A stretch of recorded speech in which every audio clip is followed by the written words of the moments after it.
You're listening to a production of the National Media Archive. To learn more or volunteer, go to nationalmediaarchive.com.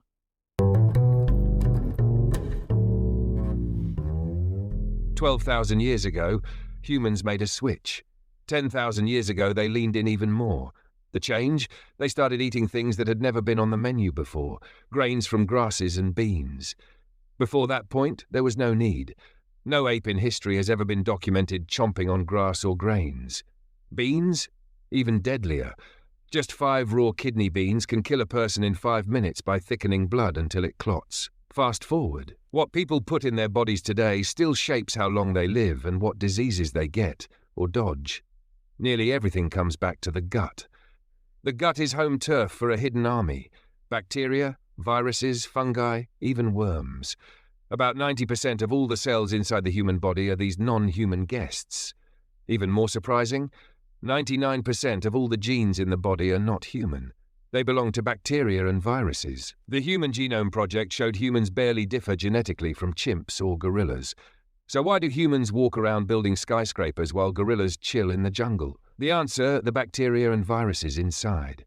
When humans split off from other great apes, gut bacteria shifted too. That moment made the species unique, not just the DNA. Gut bacteria call the shots. Take one example. A bowel movement from an obese person fed to a skinny rat can make that rat fat. Why? The bacteria reprogram what the rat wants to eat, sending chemical messages to its brain. Those microbes steer the host toward food that helps them thrive, usually sugar, fat, or both. A real case proved the pine runner in England needed treatment for a severe colon infection, Clostridioides difficile. The modern cure? A fecal transplant. Healthy bacteria from someone else, transplanted directly. The runner's cousin was the donor. Infection gone, but within a year, the runner gained 32 pounds. Turns out, the cousin was overweight, so the transplant delivered not just healthy bacteria, but bacteria that store fat. Those microbes changed appetite and behavior. Bacteria crave sugar and fat. They crave cakes, donuts, candies, and they push hosts to crave them too. Simple sugars and saturated fats keep the bad bugs alive and dominant. They whisper to the brain, "Feed me, feed me." It is not unlike that famous talking plant in Little Shop of Horrors that constantly demands a snack. Except here, the snack is candy, not human blood. Switch out those bugs and the cravings change too. Studies show that gut microbes can shift mood. Depressed mice given gut bacteria from happy mice perk up. Flip it around and happy mice adopt the depression. Back in the 1930s, people institutionalized for severe depression got colon cleanses, followed by enemas containing gut bacteria from healthy people. 2/3 improved dramatically. Gut bugs even impact aging. Young gut bacteria transplanted into older animals extend lifespan by up to 30%. The bacteria basically roll in, see the rundown gut, and call for a renovation, signaling the mitochondria, the tiny energy factories in cells, to get to work. These mitochondria are ancient bacteria themselves, still listening for signals from their gut-based cousins. Inside every cell, mitochondria do the heavy lifting for energy. The bacteria in the gut send instructions, like a boss telling lazy workers to clock in and fix the mess. Scientists have now pinpointed the compounds that gut bacteria use to talk to mitochondria. The result? Healthier, more efficient cells that run like new. Some people have tapped into this, whether they know it or not. One photo showed 2 people standing side by side, 12 years apart in age, but the skin and energy levels did not match the birth dates. The difference? The older one had gut bacteria dialed in for nearly 2 decades. Feeding the good bugs the right stuff paid off. Visible proof that the gut can shape aging more than genetics alone. Living in places called blue zones helps too. Places like Loma Linda, California, where more people live longer. But just living there is not enough.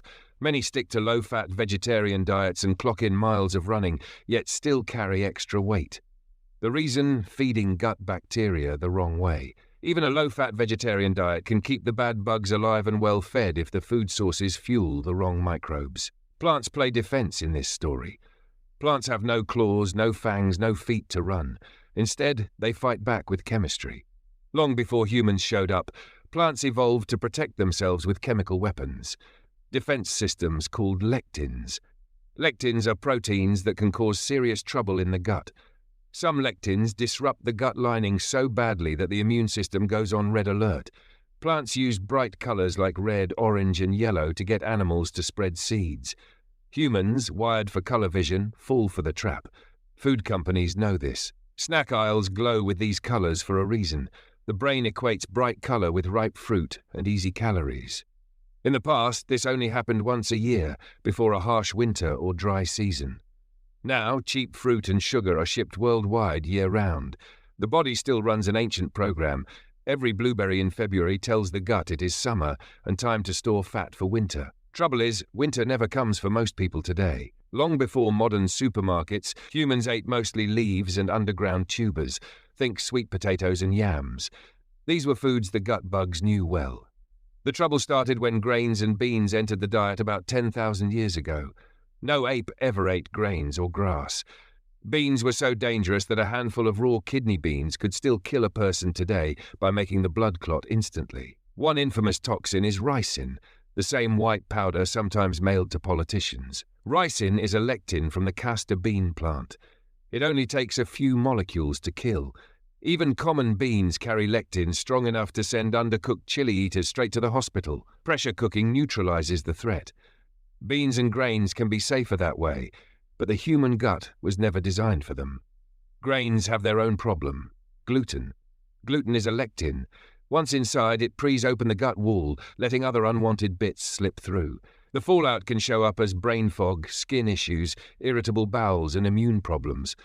Whole grains do not save the day either. The outer layer, the bran, holds most of the lectins. Old world cuisines knew this. The French and Italians never lined up for whole grain baguettes or pasta until tourists demanded them. The second group to watch out for? Nightshades. Tomatoes, peppers, eggplants, and potatoes fall into this family. Cultures with deep cooking traditions knew how to handle them. Italians peeled and deseeded tomatoes. Southwestern indigenous peoples always roasted, peeled, and deseeded peppers. Most store-bought green chilies come prepped the same way. No skins, no seeds. This ancient gut wisdom got lost somewhere in the fast food rush. Peanuts are not safe either. A peanut is technically a bean, not a nut. Around 94% of people carry antibodies that react to the peanut lectin. Even peanut oil has been shown to cause heart disease in lab animals. Strip out the lectin, the risk disappears. But that is not happening in jars of peanut butter. Cashews sit in the same danger zone. Amazonian tribes used to toss cashews away. Unless pressure cooked, they bring their own trouble. Seeds that get marketed as health food sometimes backfire too. Chia seeds? Studies show they can stir up inflammation in humans. They may look harmless, but for some guts, they fuel the wrong bugs. So what stays on the plate? The gut prefers what it has known for millions of years. Leaves, roots, tubers. Think sweet potatoes, jicama, Jerusalem artichokes. The real magic happens with olive oil. Loads of it. In regions like Crete and Sardinia, people pour a litre of olive oil down the hatch every week. A major Spanish study proved the point. Older adults who used about a litre per week had sharper memories and dramatically lower rates of breast cancer and heart disease compared to those on a so-called low-fat Mediterranean diet. That extra oil feeds the good gut bugs.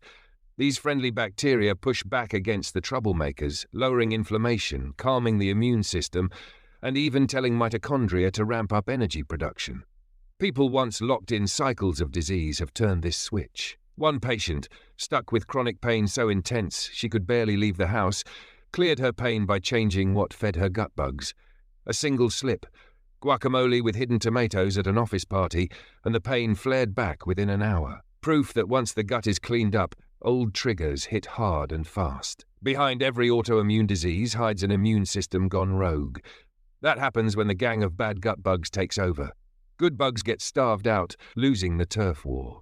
The immune system, meant to protect, instead attacks the body itself. Change the gut bugs, remove the lectins, cut off the sugar and cheap fats, and the gang members vanish. The cops, the immune cells, relax. Peace returns. The idea is not about adding miracle pills, it is about removing roadblocks. Hippocrates knew this thousands of years ago. Every organism can reach perfect health if obstacles get cleared out. The real job is to find those obstacles, strip them out, and let the body do what it was built to do. Some obstacles hide in plain sight. whole grains, beans, nightshades, cheap seed oils, and sugars dressed up as health food. Even so-called healthy snacks are often just candy in disguise, painted with bright colors that hijack ancient instincts. Every bite fuels the wrong gut bugs. One surprising fix is to flip the food pyramid upside down. The goal is not to eat endless salads. The goal is to feed the gut's good bacteria what they crave: fibrous greens, root veggies, and olive oil. Lots of olive oil. That oil keeps the gut lining strong and supports the friendly bugs that protect from within. Even meats and fish can fit in, as long as the focus stays on clean sources and heavy helpings of polyphenols from plants and oils. Polyphenols are the compounds that gut bugs love, found in olives, dark chocolate, and certain teas. They act like jet fuel for the good guys. One patient showed how deep the switch can go. After dropping weight and adding the right fats, blocked arteries that once looked like a death sentence cleared by 50% in 6 months. This happened when even the best prescription drugs only promise a 0.5% drop in plaque after 5 years. This shift is not theory.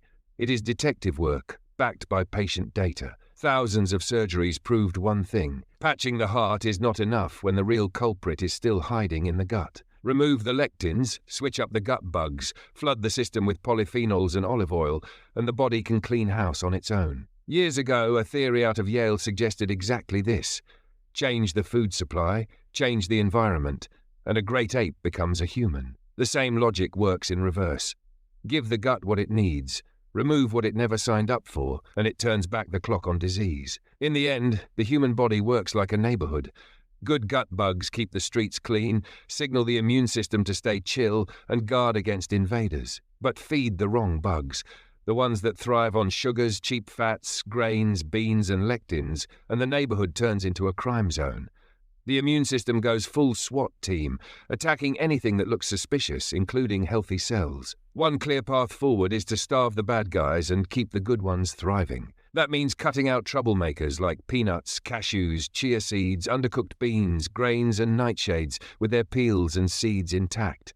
It means bringing back what the gut evolved to handle: tubers, leafy greens, polyphenol-rich oils, and simple, unprocessed fats that bacteria use to keep the gut lining sealed tight. Olive oil remains the heavyweight hero. A litre a week is not excessive. It is protective. It turns every meal into an upgrade for the bugs that run the show behind the scenes. The only real job for food: serve as a vehicle to pour that olive oil in. The lesson is simple. Humans are hosts, a walking condominium for trillions of microscopic tenants. Keep those tenants happy and the system runs clean. Energy up, diseases down, aging slowed.